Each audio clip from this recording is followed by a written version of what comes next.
Kyagulanyi mugerageranya ng'omusamizi omufere ayinza okutuma ekintu nakugamba nti leeta kino ofuna obugagga bw'alaba nga mbutuufu byakugamba tofunye kyakusuubiza n'akutuma omutwe gw'omuntu nanga kakati leeta omutwe gw'omuntu ng'amanyi tojja kikola abaali awo ng'oguleezi bw'okikola n'oguleeta ng'akuleetera abasirikale.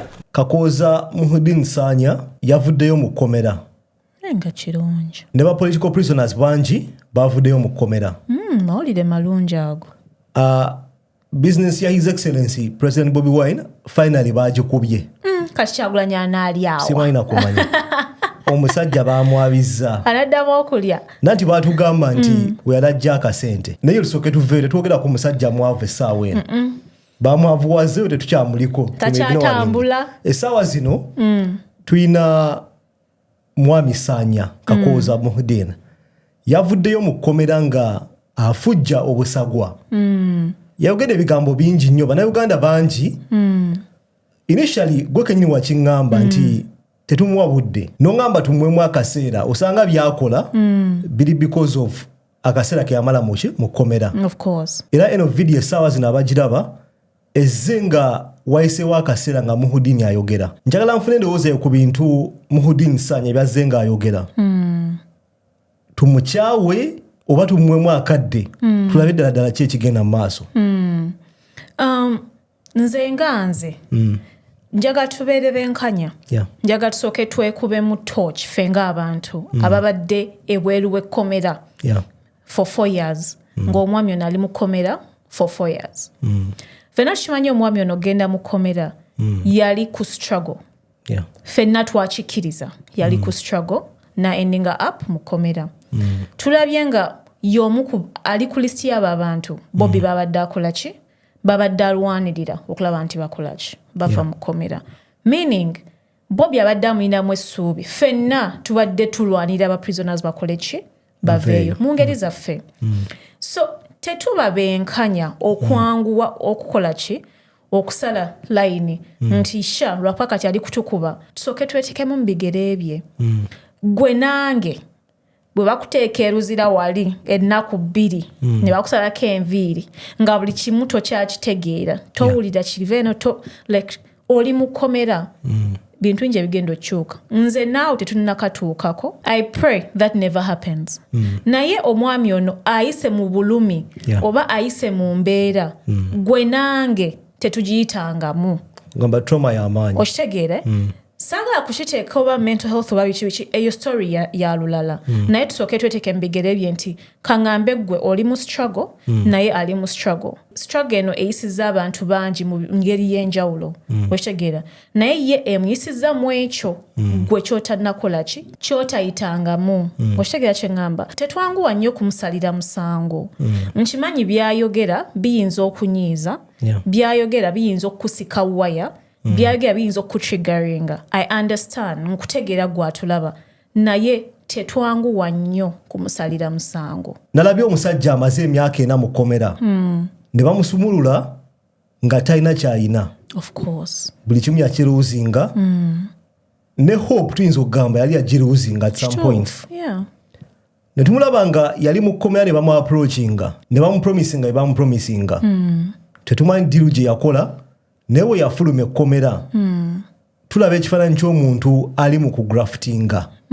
Ali ku hustle anyonya comeback. Mu mutima muli sirowooza mbu Muhudin Sanya alina ekizibu ku His Excellency President Bobi Wine. Naye ndowooza we yali mu kkomera yalaba nti sayidi eno emu-approachinze eyinza okuzza obulamu bwe. Ntegeeza finances. Gye yalaba essuubi. Ntegeeza finances ez'amangu kubanga kuzannya zzaala. Kye ndowooza essaawa eno kyaliko nti ayalabika alina kyaluka nga kirimu ssente. Ng'ekintu kino okukifuna mu ndowooza yalowooza agenda kukuba His Excellency akituukeko. Kye ndowooza nga wotugambye nti yali mu struggle n'okusinga abantu ngaffe. Kugamba ebintu byakoledde struggle bannayuganda abatono nnyo abayinza obikola ki okubikola. Tetuyinza kumunenya ne His Excellency yavaayo n'atugamba temubajajinga. Akaseera ke bayiseemu bannayuganda abatono nnyo abayinza okukayitamu.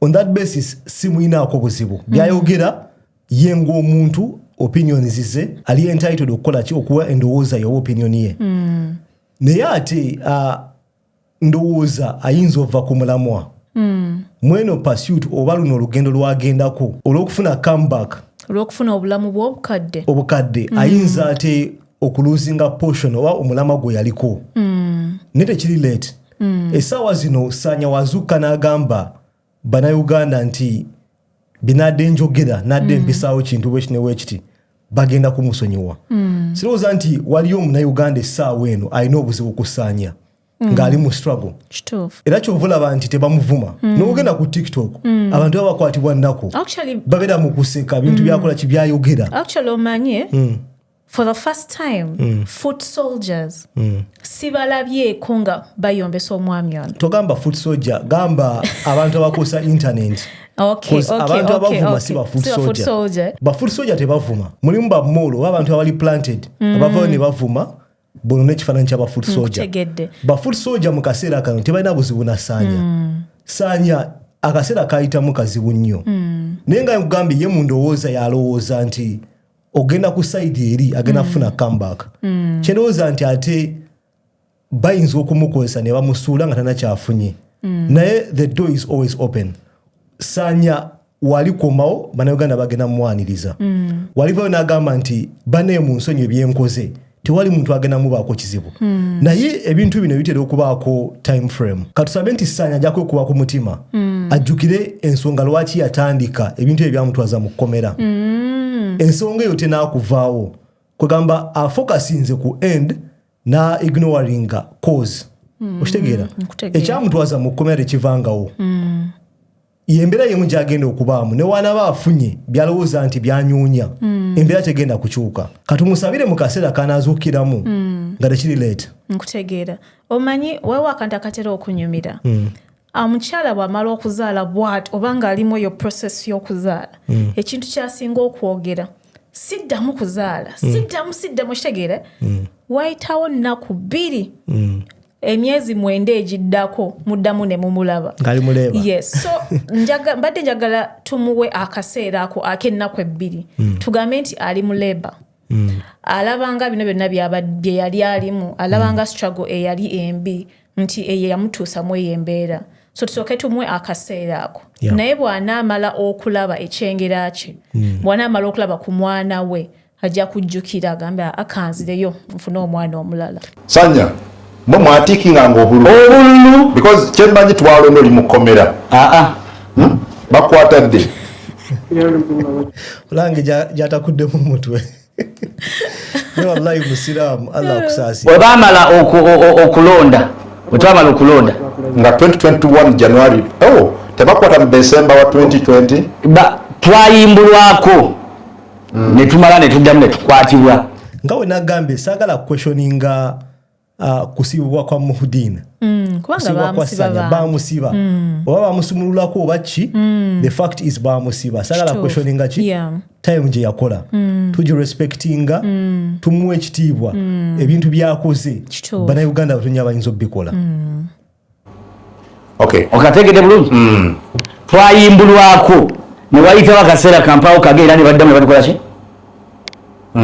ne tukwatibwa so mwe mwatiikinga ng'obulwadde otegeeza ki okutiikinga obululu kye nabadde ntegeeza obululu we twagenda ku polling station twali tusazeewo tukuuma akalulu ka muzeeyi ka Kyagulanyi n'okuba nti tewali bayaayi bagenda kakola ki era abasajja twabakuba abagoberezi b'NRM twabayisa bubi nnyo ku nsonga eyo twakolesa omukisa ogw'okuba twakeera wamu twasulayo obusuzi gye twasula ne tukozesa chance eyo ne tutiikinga obululu omanyi polling station engeri gyebeeramu obululu obufuna otya ebintu bya Uganda obululu tubusa oba babuleta mu mmotoka si bwangu okufuna kwegamba Muhudin kyali mutugamba essaawa eno nti polling station mbi nnyo nti n'omuntu ali mu position asooka then kati lwaki tulina polling stations so kyogamba bintu biri bubi nnyo bwe bityo nti gwe nange tukeera ku makya ne tuteekawo ekibeerabeera ne tusobola okwasa esinga obululu kyagezaako tugamba Uganda kyeyo agezaako tugamba mbu osoogera ku polling station n'okwata akalulu ng'oliwa opposition n'okajjako twatiikinga obululu kumpi obukadde nga 2 twatikinga obululu obubalirwamu miliyoni 2 naye nga tukozeewo kavuyo kuba ebitundu ebimwalaba bululu wajja leeta abamu tebalonda twabbira Kyagulanyi obululu. Omanyi kyali mutugamba essaawa eno nti yalina team ng'eri coordinated ne bateekawo embeera ne babba obululu miliyoni 2. naye miliyoni 2 ozimanyi bwavaawa? No, miliyoni 2 ozimanyi mpitirivu abantu bangi. Gwe kwata 10,000 miliyoni 2. Kwa kyagezaako tugamba nti either obululu bwali ku polling station bwali excess kugamba bagenda oleeta obululu ku polling station nga bamanyi ba voters abaliwo ye alitugamba mbu mu polling station yezo bateekawo embeera ne batiikinga 2 million votes. Oba babwekolera omanyi gyabijja nagambye gaya ali ku hasa ali ku graft emabegakaawo General Museveni yavayo nagaba amubba obululu nga ye alina approximation ya bulu close to 2 million. Oh no. Kati omuyewo yali mu kkomera ndoza n'asoma line n'agamba we naafuluma nja kukola bwento kitegera we naafuluma nja kukola bwento kwegamba ali mu kubayinga favor. Saagala kusokeramu eno video. Ali mu kubayinga favor.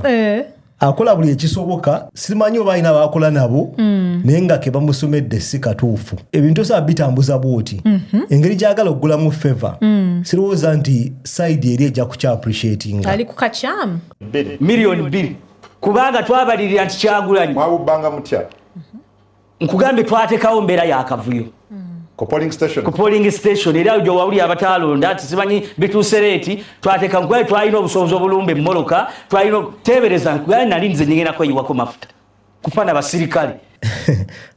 ebintu bya Sanya naye nga wenkugambye nga wetumanyi Uganda yaffe chances are very high kyabadde kigenda kukola kusirowooza nti alina value gyagenda okuwa side eri gye bamwetaaza. naye ate omanyi nze mu ndowooza yange Sanya ne bwakera ku makya n'agamba asaze eddiiro azze eri personally simuyinaako buzibu. Omanyi lwaki? Njaga nnyo omuntu omwerufu bw'ovaayo n'ogamba sikyali ku side A ndi ku side B it is okay kubanga eyo decision yiyo okitegeera ekizibu kijja kujja nga asala eno n'eno which is wrong. So no matter what he decides kyonna kyaba asazeewo ne bw'agamba agenze tadda it is okay ne bw'agamba agenda kukomawo it is okay as long as takuba 2. Nze yendowooza yange nkulaba omanyi waliwo omusajja yagamba nti an opinion is like an buli omu agiyina and they are entitled to it. Okitegeera ako nka blipinze out naye osobola okugattagatta buli omu ayina ki endowooza akali blipped out omugezi ajja kagattawo so an opinion eri bwetyo buli omu agiyina and they are entitled to it. eno video ebe kunyumidde clickinga wano olabe olutalo alien skin n'ensambya hospital gye luggweredde tujja bala mu video eddako. Peace.